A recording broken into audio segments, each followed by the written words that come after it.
Bonjour à vous les Actunautes, aujourd'hui je suis à Corbières. Corbières c'est sur la commune de l'Estac, c'est un port de plaisance. Sur ce port de plaisance du nord de Marseille, il y a un lagoon 50, et vous le voyez juste derrière moi. Ce lagoon 50 il est un peu particulier parce que ce n'est pas un catamaran ordinaire, c'est un des éléments majeurs d'un protocole de soins qui est mis en œuvre par une association. Cette association c'est Sourire à la vie. Ce que je vous propose les Actunautes, c'est de rencontrer son directeur, Frédéric Soto, pour tout nous expliquer sur la présence de ce lagoon au port de Corbières.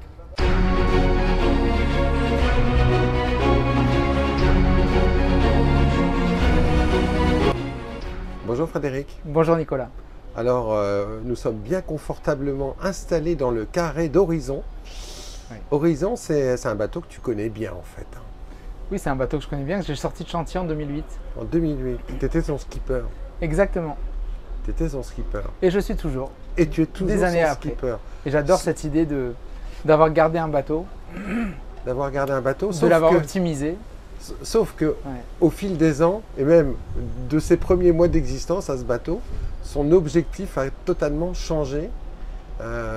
Puisque comme je disais dans l'introduction de cette émission, en fait, ce n'est pas un catamaran, on est dans un des vecteurs d'un protocole de soins d'enfants cancéreux. Exactement. Tu vas nous expliquer ça. Et tout ça, c'est au travers d'une association que tu as créée, c'est Sourire à la vie. Alors, présente-nous cette association parce que son objectif, il est incroyable. Sourire à la vie, on accompagne des enfants malades du cancer.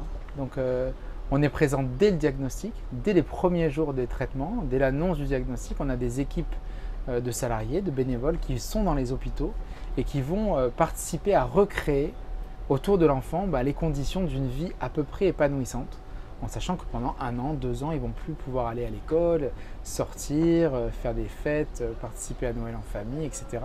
Donc il va falloir être particulièrement imaginatif pour trouver des moyens de faire en sorte qu'ils aient quand même une enfance qui soit épanouissante. Et ça, au travers de plein de choses, du jeu, l'apprentissage, les connaissances, la transmission de connaissances, etc. Mais une des grandes particularités de Sourire à la vie, c'est le sport. Le sport comme élément d'un protocole de soins. Exactement. On démarre maintenant vraiment sur tout le sud de la France, là, sur nos 3 antennes du sud de la France, puis aussi ailleurs. On a une antenne en Bourgogne-Franche-Comté, une antenne à Nantes. On démarre vraiment à J0 des traitements, quasiment le jour où l'enfant arrive à l'hôpital. Dans les jours qui suivent, il va démarrer un protocole de sport, d'accompagnement, voilà, par le jeu. Lui, il ne se rend pas compte que c'est vraiment qu'il y a un vrai objectif médical derrière, mais pour nous, il est bien présent. En effet, il est très important que les enfants puissent bouger, faire du sport chaque jour de leur traitement pour diminuer les effets négatifs de l'alitement, de la toxicité des chimiothérapies, etc. Et leur donner un maximum de chances d'être en bonne santé pendant cette période. L'association, tu l'as créée en quelle année? Je l'ai créée en 2006, 2006. Après 2 ans d'essai pilote, donc j'ai démarré vraiment en 2004. Qu'est-ce qui fait qu'à un moment donné, tu t'es dit que le sport, c'était un des vecteurs d'un traitement thérapeutique? Je me suis pas dit ça, j'ai juste voulu chercher à occuper ces enfants et à faire en sorte qu'ils soient en meilleure santé. Donc du coup, j'ai débuté dans les chambres stériles à l'hôpital comme bénévole. De toute façon, on a tous été bénévoles pendant 10 ans. Ce n'était pas du tout l'objectif d'en faire une association de professionnels. Et voilà, il y avait un vélo d'appartement que j'ai fait rentrer dans une chambre et puis c'était parti, quoi, parce que l'enfant il me disait que clairement il avait perdu toutes ses forces et que ça le minait, quoi. Donc j'ai dit voilà, moi je suis prof de sport aussi, puisque j'avais fait des études de prof de sport, de capitaine de la marine marchande et de prof de sport. Ouais. Et je me suis dit allez, allons-y, quoi, tu vois, on va essayer des choses ensemble. Donc on est allé vraiment à tâtons et quand on s'est retourné quelques années après, on s'est rendu compte qu'on était les premiers à avoir fait ça. On était les seuls un peu face à cette problématique aussi de réglementation, puisqu'il y a une grosse problématique de réglementation. Quand on veut faire du sport, il faut un certificat médical de non-contre-indication à la pratique sportive, ce qui est impossible dans le cas d'un enfant malade du cancer. Un traitement lourd. Exactement. En fait, il y a 2 vecteurs dans votre association. Il y a une présence, on va dire, à l'hôpital quotidienne, mais il y a une maison médicalisée qui est à l'Estac, sur le port. Et il y a ce catamaran. Exactement, on a très vite eu besoin d'avoir un lieu, enfin très vite, on a quand même passé des années à louer des endroits pour rassembler les enfants, un peu comme si on fabriquait une colonie de vacances, quoi. Donc on louait le Crèves d'Aix-en-Provence, on louait des endroits, voilà, souvent des Crèves parce que moi je naviguais beaucoup en compétition, donc on était souvent hébergés dans des Crèves. Donc j'avais les contacts. Et puis petit à petit, on a créé cet endroit qui s'appelle le Phare des Sourires, qui est au bord de l'eau, qu'on a eu la chance de créer en 2016 et d'ouvrir aux enfants en 2017. Et depuis, il ne désemplit pas. C'est une vraie succursale de l'hôpital. C'est une maison qui ne ressemble pas du tout à un hôpital, mais pourtant dans les textes, c'est bien un type EU, c'est bien un type hospitalier. Le traitement thérapeutique se prolonge ici, au Phare des Sourires, et sur le bateau. Et sur le bateau, voilà. Bateau médicalisé. Voilà, c'est ça. C'est ça. Donc ce bateau va accueillir des enfants qui sont en cours de traitement et qui vont, grâce à un médecin, une infirmière à bord et une pharmacie de compétition, pouvoir partir en mer alors qu'ils sont en chimiothérapie. Et ils vont partir sur des durées de 3 à 10 jours, 12 jours parfois même, pour faire le tour de Corse. Voilà, on sillonne la zone Pélagos, là, la zone des cétacés. Pourquoi la Corse et pourquoi Marseille? Parce que nous, on est implanté ici. La Corse, c'est un endroit qui est magnifique. On a beaucoup de partenaires, beaucoup de gens nous accueillent là-bas. Et c'est pas loin. Donc, un coup d'avion, c'est à 50 minutes. On a rapatrié un enfant, on est rentré avec un enfant. Donc, ça nous permet vraiment une proximité médicale optimale. Et alors, le sport, c'est quoi la conséquence du sport justement sur un enfant malade? On a montré par une étude scientifique. Parce que toi, tu le vois, ça. Oui, nous on le voit, donc nous on le voit, on voit les effets assez incroyables de l'accompagnement qu'on a mis en place. Après, il faut arriver à le prouver scientifiquement, ce qui est très compliqué parce que dans notre cas, on a des enfants avec des âges complètement différents et des maladies complètement différentes. Donc on ne peut pas dire on travaille qu'avec des femmes qui ont un cancer du sein, tel type de cancer du sein, ou les hommes qui ont tel type de cancer du côlon. Chez l'adulte, c'est beaucoup plus facile parce que les volumétries sont énormes et les pathologies sont assez sectorisées. Chez nous, c'est très diffus. Il y a énormément de types de cancer de l'enfant et qui peuvent arriver à des âges complètement différents. Donc arriver à faire une étude qui englobe tout ça, c'est pas évident. Mais avec Air Sourire, on a réussi à prouver déjà que de démarrer un protocole de sport dès le début des traitements, donc à J0 des traitements, c'est beaucoup plus efficace, ça donne beaucoup plus d'effets positifs sur la santé de l'enfant que si on les démarre plus loin dans les traitements, c'est-à-dire à 6 mois ou à 1 an. Bah oui, parce qu'en fait, il n'y a pas de décorrélation, il reste dans la vie quelque part. Voilà, c'est ça, exactement. Dans la vie. On conserve un capital physique et on va travailler là-dessus pour pouvoir, plus l'enfant il fait du sport et plus il élimine bien et plus il a besoin de boire et plus il a faim, etc. Et tout ce système métabolique, en le laissant actif, et évidemment la toxicité des chimios est plus absorbée en fait. Et mieux tolérée par les enfants. J'espère qu'on va pouvoir là démarrer un nouveau projet scientifique avec du prélèvement sanguin, etc. pour voir vraiment en biologie l'effet de notre accompagnement sur les enfants. Alors là, la saison de ce Lagoon 50, elle va démarrer.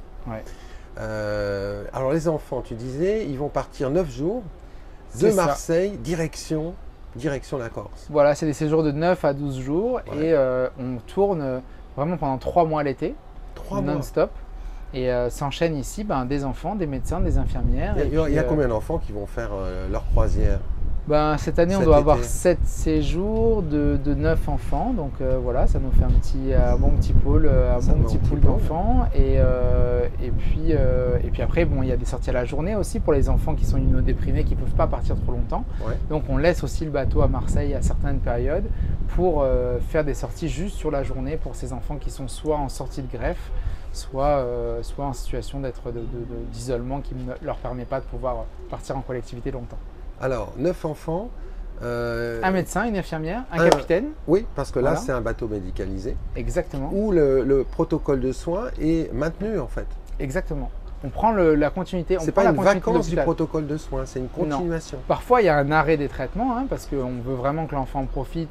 Et c'est plus ou moins prévu dans le protocole qu'il y ait des pauses. Donc, des fois, ça nous arrive de prendre une pause, ce qui n'empêche pas qu'il y a quand même souvent des médicaments à donner, une surveillance à faire, etc. Donc, on a besoin de personnel compétent. Et alors, cet équipage va participer à la navigation? C'est ça. Ils partent, on part en autonomie. On ne va pas toucher un port pendant toute notre partie, pendant toute la navigation, jusqu'à évidemment le jour où il faut repartir à l'aéroport, ce qui est toujours difficile. Le retour se fait en général, effectivement, soit l'aller se fait en avion avec Air Corsica, soit qui est notre partenaire, et soit le retour se fait en avion. Mais il y a toujours un voyage en bateau et un aller en bateau et un retour en avion ou l'inverse. Et alors c'est quoi pour un enfant le fait de partir 9 jours en Corse sur un yacht, hein, parce qu'on est quand même sur une C'est vraiment un bateau à voile, hein, parce qu'on l'a poussé comme ça, on a comme tu as vu, on a allongé les étraves, ah oui, on parce a que exposé le plan de voilure. Les actunautes, vous avez vu l'image derrière moi quand j'ai présenté l'émission. C'est un lagoon, mais il y a quelque chose qui a été un peu modifié sur l'avant du bateau. Ouais, on a rallongé les étraves, on a tulipé les profils pour gagner, du volume à l'avant et augmenter le plan de voilure de façon assez importante. Donc on a des très très belles voiles, très grandes, qui nous permettent de naviguer dans le tout petit temps. Et du coup, voilà, à partir de 8 nœuds de vent, le bateau, il est vraiment, on n'est plus qu'à la voile. Et généralement, quand il y a moins de vent, on se débrouille pour attendre, ou on profite pour observer les baleines et les dauphins, se mettre un peu à la dérive au large en attendant que ça revienne. Mais c'est vrai qu'on a vraiment un projet qui est aussi écologique, dans le sens où on veut offrir à l'enfant cette espèce d'esprit de se déplacer avec le vent, plus que d'appuyer sur les manettes et de consommer une activité. Vraiment là, on vit au rythme de la nature, on regarde se coucher le soleil, on regarde se lever le soleil, on va observer les animaux. On se met à l'eau aussi pour aller ramasser les déchets. Tout ça, c'est des choses qui sont très importantes pour les enfants, évidemment, quand on les met en mer et qu'ils sortent de Marseille et qu'ils voient les hordes de sacs plastiques qui arrivent ou les nappes qui sont laissées par les super yachts ou les navires de croisière. Ça plombe, quoi. Ça plombe. Et évidemment, ils ont envie de participer à faire mieux. Ça les révolte. De voir ça les révolte, d'arriver sur des plages désertes encore, c'est de ramasser plastique sur plastique ou de nager au milieu des plastiques, c'est des choses qui sont révoltantes. Et donc évidemment ce bateau, depuis qu'il existe, chaque été il ramène des tonnes et des tonnes de déchets aussi. On apprend à plonger, on apprend à descendre au fond, on s'intéresse, on est en lien avec des gros projets scientifiques, le projet scientifique de Laurent Balesta sur la Posidonie, mais aussi sur les limules, sur le travail qui est fait sur les requins marteaux.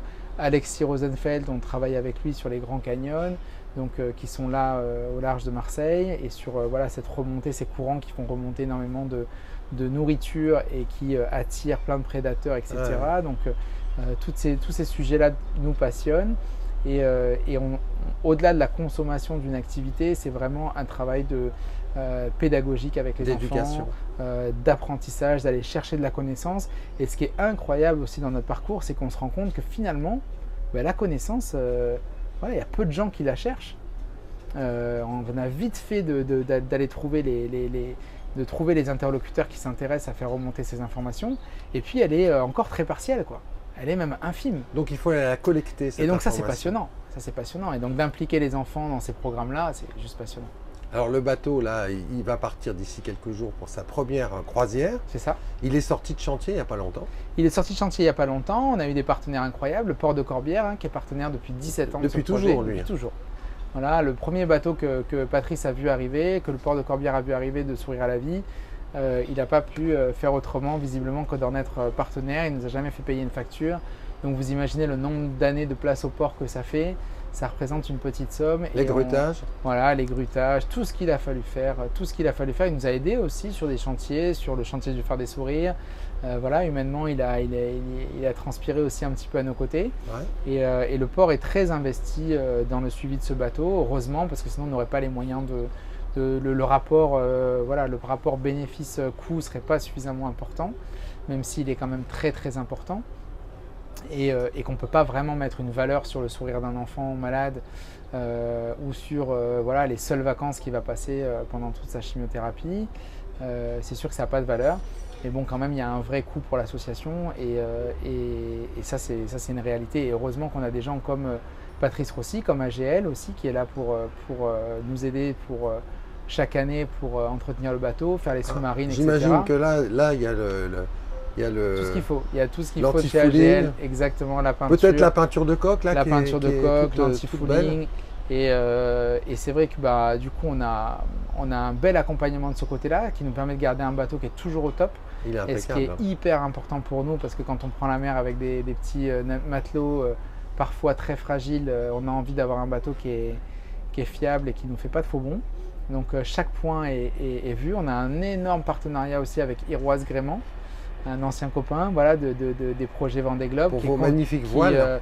Qui nous fournit tout ce qui est gréement textile dormant, quoi, hein, Ouais. dormant et courant, avec voilà, des cordages Mafioli qui vont nous durer vitam aeternam, et puis tous les petits matelotages qui vont bien, qu'on a plaisir à faire pour que le bateau soit voilà, le plus fonctionnel, le plus voileux, le plus marin possible. Donc ça, c'est des partenariats qui nous sont vraiment chers. Après, on a la Fondation de France qui nous aide à financer ces séjours-là. Donc on a un joli réseau de partenaires. La Fondation One Ocean d'Alexis Rosenfeld, enfin voilà, il y en a pas mal. Et Blancpain, qui est aussi un partenaire de cœur auquel on tient très fort. Donc voilà, tous ces gens-là nous permettent de faire ce beau travail avec les enfants, et une mission assez dingue. Pendant ces 20 ans, évidemment, il y a plein d'enfants qui sont passés sur ce projet. Et pour plein d'enfants, ça a été parfois leurs seules vacances, parfois leurs dernières vacances. Et voilà, donc ce bateau, il est fort de ça aussi, de tous ces enfants qui ont été accompagnés, qui sont parfois décédés quelques jours, quelques semaines après leur retour à terre, et qui ont vécu, qui avaient tellement de choses à raconter, qui avaient affiché dans leur chambre partout autour d'eux toutes les photos des dauphins, des machins, des copains, des moments, des couchers de soleil, des cabrioles en l'air, etc. Donc ça n'a pas de valeur en effet. C'est pour ça qu'on est attaché à ce bateau, on est attaché à le garder, et qu'on y dépense autant d'énergie. Sachant qu'en conclusion, il y a une chose qui est importante, vous accompagnez les familles, et ça, c'est gracieux. Oui, tout à fait. Tout l'accompagnement, tout ce qu'on fait pour eux, que ce soit les soins, offrir des sourires sur le bateau, les voyages, les billets d'avion, entièrement, tout est financé par nos partenaires, donc par du mécénat. Et ça, on a cette chance-là, hein, d'avoir des partenaires aussi forts financièrement, enfin, qui nous font tellement confiance, qui nous permettent d'offrir tout aux familles. Évidemment, on ne pourrait pas imaginer qu'on demande une compensation financière aux familles pour un projet comme celui-là. Ça n'a absolument, ça n'aurait aucune incidence sur le coût final du projet, à moins de mettre des sommes qui sont astronomiques. Et deux, le cancer est tellement un bouleversement énorme dans la vie sociale, quel que soit le milieu social dont vient l'enfant. Dans tous les cas, c'est quand même un bouleversement énorme, et on a à cœur de s'affranchir de cette notion d'argent dans ce moment compliqué. Merci pour tous les sourires que vous donnez aux enfants malades, Frédéric. Merci à vous. Et à toute l'équipe. Merci à vous, Nicolas. À bientôt.